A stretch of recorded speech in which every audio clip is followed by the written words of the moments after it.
আলাইকুম ওয়া রাহমাতুল্লাহি ওয়া বারাকাতুহু।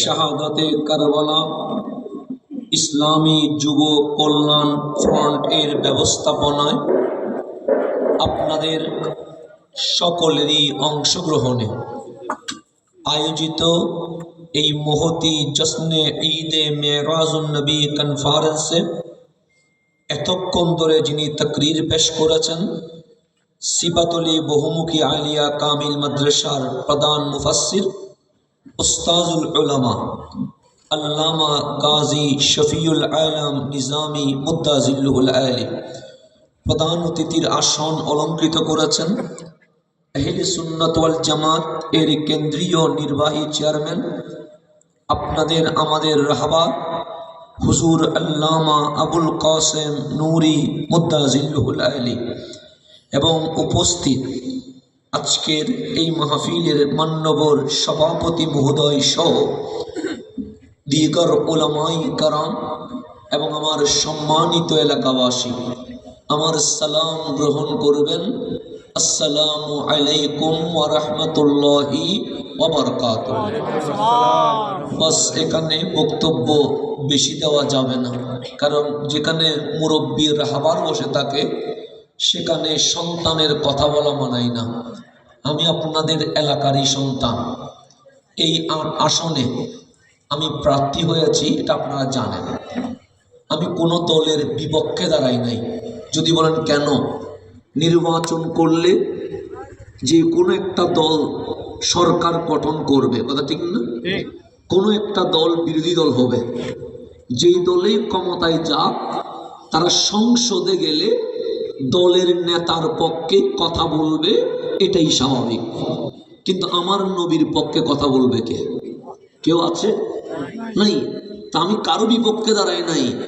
একটা সংসদে সরকার গঠন করার জন্য 151টা আসন পেয়ে গেলে হয়ে যায়। সুতরাং যদি আমার এই আসনের জনগণ মনে করে প্রত্যেক দল সংসদে যাবে, নেতার পক্ষে কথা বলবে, তো এই সোনার বাংলাদেশে 90% মুসলমানের দেশ, অন্তত একজন হলেও আমার নবীর পক্ষে কথা বলা দরকার আছে। তাহলে অবশ্যই আপনারা আমার দিকে তাকাবেন। আমি কোনো নেতা, কোনো দল, কোনো ব্যক্তির বিপক্ষে দাঁড়াই নাই।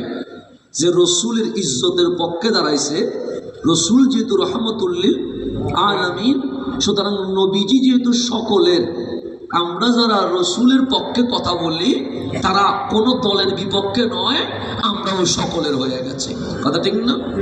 সেই জন্য আপনারা যদি বিশ্বাস করেন, আমি আমার পূর্ববর্তী যে জীবন, সেখানে আপনারা দেখেছেন যেখানে বিপদ সেখানে পাশে দাঁড়ানোর চেষ্টা করেছি, যেখানে বন্যা সেখানে ত্রাণ নিয়ে গিয়েছি, যেখানে আগুন ধরে মানুষের ক্ষতি হয়েছে সেখানে যতটুকু পেরেছি ততটুকু নিয়ে হাজির হয়েছি।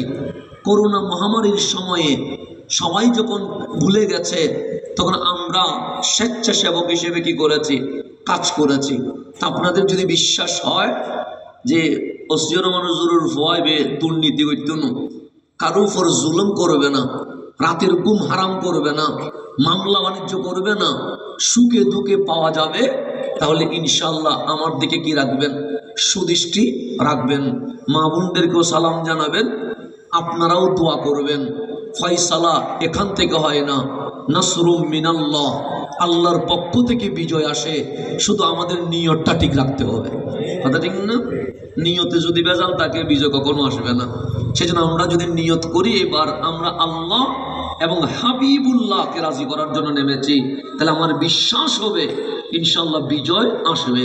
বাস আমি আর কথা বাড়াবো না, যেহেতু আমাদের আহলে সুন্নাত ওয়াল জামাতের মান্যবর নির্বাহী চেয়ারম্যান মহোদয়, জিনার আমার বুঝ হওয়া থেকে আজকে পর্যন্ত যিনি সুন্নিয়তের জমিনে রণবীর হয়ে কাজ করেছেন, এবং যিনি এর আগে মাহফিল করেছেন, উনি সুন্নিয়তের ময়দানে রক্ত দিয়েছেন, ইমাম আহলে সুন্নতের সুন্নত আদায় করেছেন, ওনারা আমাদের রাহবার।